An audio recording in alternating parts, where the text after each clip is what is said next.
নমস্কাৰ মই শ্ৰীমতী জেহেৰিন নেছা মই মাৰ্ঘেৰিটা ১ নং নাজমৰ বাসিন্দা আৰু মই ডিব্ৰুগড় বিশ্ববিদ্যালয়ত বৰ্তমান শিক্ষাগত বিভাগৰ এগৰাকী গৱেষিকা ছাত্ৰী বৰ্তমান মই PhD কৰি আছো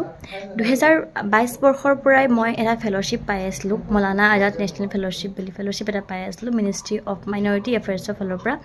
আৰু সেই ফেলোশ্বিপটো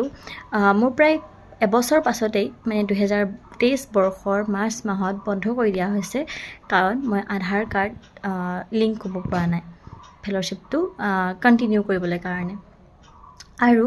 হে ফেলোশ্বিপটো বৰ্তমানো এতিয়া মোৰ ডিসবাৰ্স হোৱা নাই বৰ্তমান মই কোনো ধৰণৰ ফান্ড পোৱা নাই আজি প্ৰায় 1.5 বছৰে হ'ল মই কোনো ধৰণৰ ফান্ড পোৱা নাই just because of Aadhaar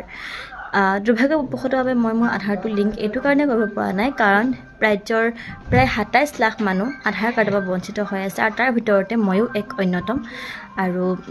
NRC যেটো বায়োমেট্ৰিক ইস্যু হৈছিল হে বায়োমেট্ৰিক ইস্যুৰ কাৰণে ৰাজ্যৰ 27 লাখ মানুহে এতিয়াও আধাৰ কাৰ্ড পোৱা নাই আজি 5 বছৰ ধৰি আধাৰ কাৰ্ড পোৱা নাই যদিও 2019 বৰ্ষতে তেওঁলোকে সকলোৱে আধাৰ কাৰ্ডৰ কাৰণে বায়োমেট্ৰিক দিছিলে কিন্তু এতিয়াও হে আধাৰ কাৰ্ডৰ যোনটো বায়োমেট্ৰিক হে বায়োমেট্ৰিকটো এতিয়াও যদি আমি চেক কৰো এনৰলমেন্ট আইডি ৰে তেন্তে এতিয়াও আমাৰ আন্ডাৰ প্ৰসেসিং দেখুৱা হয় আৰু আজি 5 বছৰে হে আন্ডাৰ প্ৰসেসিং চলি আছে আৰু হেতু কাৰণে আমি আধাৰ পৰা বঞ্চিত হৈছো আৰু আধাৰ পৰা বঞ্চিত হোৱাৰ লগে লগে আমি বিভিন্ন ধৰণৰ সুবিধা বঞ্চিত হৈছো মই মোৰ ৰিসাৰ্চৰ কাম ভালকৈ কৰিব পৰা নাই জাস্ট বিকজ অফ দ্যাট আধাৰ আৰু মোৰ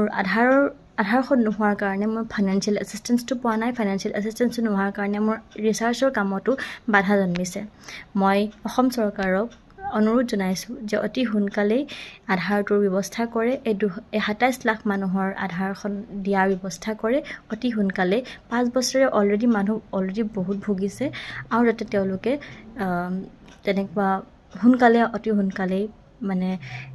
নিৰ্দিষ্ট পদক্ষেপ গ্ৰহণ কৰে thank you My name is Shubir Das. I am from Kachar district. Last 5 years से मेरा आधार नहीं बन पा रहा है ड्यू टू बायोमेट्रिक इशू और NRC के टाइम जब मैंने 2019 को बायोमेट्रिक दिया था तो वो लॉक कर दिया गया है इसलिए नहीं बन पा रहा है मैंने बहुत कोशिश किया हर मतलब वो आधार से सर्विस सेंटर पे गया और उधर से पता चला कि वो लॉक्ड है तो उसके बाद मैंने मतलब ह्यूमन राइट्स पे PG पोर्टल पे जहाँ मुझे मतलब मुझसे हुआ पॉलिटिकल डिपार्टमेंट में मैंने मेल किया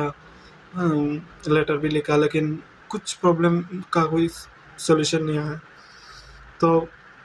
ये आधार ना होने के कारण मैं कुछ नहीं कर पा रहा मतलब मैं कोई जॉब के लिए अप्लाई नहीं कर पा रहा पहली बात तो मैंने अभी ग्रेजुएशन कंप्लीट किया है लेकिन मेरा मतलब फैमिली का कंडीशन भी उतना अच्छा नहीं है मुझे कुछ करना था लेकिन मुझे कुछ नहीं मिल रहा है कुछ भी नहीं कर पा रहा हूँ मैं फिलहाल तो मतलब कुछ प्राइवेट के लिए भी अप्लाई करने से मतलब वो आधार चाहिए होता है मैंडेटरी है आधार के बिना कुछ नहीं होता है बहुत दिक्कत हो रहा है और इधर रेशन से भी मेरा नाम काट दिया गया है मेरा सिचुएशन अभी बहुत ख़राब है और मैं मतलब फैमिली में कुछ नहीं कर पा रहा हूँ कुछ भी फैमिली को हेल्प नहीं कर पा रहा हूँ ऐसे क्या बोलूँ बहुत दिक्कत हो रहा है सो माननीय मुख्यमंत्री हेमंत बिश्व शर्मा सर से मेरा रिक्वेस्ट है कि ये प्रॉब्लम जल्द से जल्द जितना मतलब जल्दी हो सके सॉल्व करे और हमें आधार प्रोवाइड करे थैंक यू